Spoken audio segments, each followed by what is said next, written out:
भारत पाकिस्तान सामना आणि हस्तांदोलनावरून राऊतांनी पुन्हा एकदा हल्लाबोल केलेला आहे। राऊतांनी सूर्यकुमार यादवचा एक व्हिडिओ पोस्ट केलाय। 15 दिवसांपूर्वी त्याने पाकिस्तानचे मंत्री मोहसिन नकवी यांच्याशी हस्तांदोलन केल्याचं सुद्धा राऊत म्हणालेले आहेत। नकवी यांच्याशी हस्तांदोलन करून फोटो सुद्धा काढल्याची टीका राऊत यांनी केल्याचं पाहायला मिळालं। सध्या हे लोक देशाला नाटक दाखवत आहेत अशी टीका सुद्धा राऊतांनी केली। काही वेळापूर्वी राऊत माध्यमांशी बोलत होते त्यावेळी त्यांनी हे वक्तव्य केलंय, हल्लाबोल केलाय। भारत पाकिस्तान सामना आणि हस्तांदोलनावरून राऊतांनी पुन्हा एकदा हल्लाबोल केलाय। नौटंकी आहे, तुम्ही मैदानावर खेळताय एकत्र, ज्याला विरोध आहे देशाचा।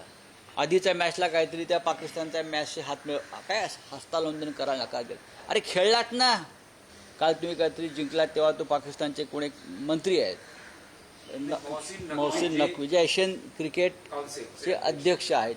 त्या काउन्सिलवरती भारतीय जनता पक्षाचे पुढारी सुद्धा आहेत महाराष्ट्रातले। काल तुम्ही त्यांच्या हस्ते ट्रॉफी घ्यायला नकार दिला। अरे पण तुम्ही खेळलात आणि 15 दिवसापूर्वी त्याच मोहसिन नकवी बरोबर याच भारतीय संघानं फोटो काढले, हस्तांदोलन केलं। मग तुम्ही देशाला काय मूर्ख बनवताय? काल भारत जिंकल्यानंतर संजय राऊत यांचं तोंड बघण्यासारखं होतं, कारण त्यांचे सट्ट्यामधले पैसे देखील काल गेले आणि भारताचा विजय झाला म्हणून संजय राऊत यांच्या दांड्या देखील गुल झालेल्या आहेत। खरं तर संजय राऊत हे महाविकास आघाडीचे हरीश रौफ आहेत। हरीश रौफ यांचं विमान कसं असतं, रोज सकाळी हवेमध्ये उडतं आणि स्वतःच्या दांड्या गुल करतं। तसं संजय राऊत यांचं विमान रोज सकाळी हवेमध्ये उडतं आणि महाविकास आघाडीच्या दांड्या गुल करण्याचं काम संजय राऊत यांचं विमान करत असतं। वडाची साल पिंपळाला नेऊन लाव,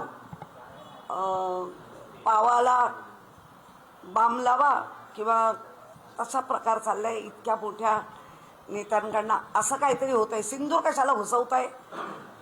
तिथल्या सिंदूर ज्यांचं गेलं त्याच महिला सांगत होत्या या पाकिस्तानाबरोबर नका खेळू म्हणून, पण आमच्या सैनिकांनी कायम जिद्दीने पाकिस्तानला हरवलंच आहे आणि हरवतच आलेत, पुढेही हरवतील। पण किमान ही जी ओली जखम होती त्याची कदर करावी असं सर्वांचं मत होतं।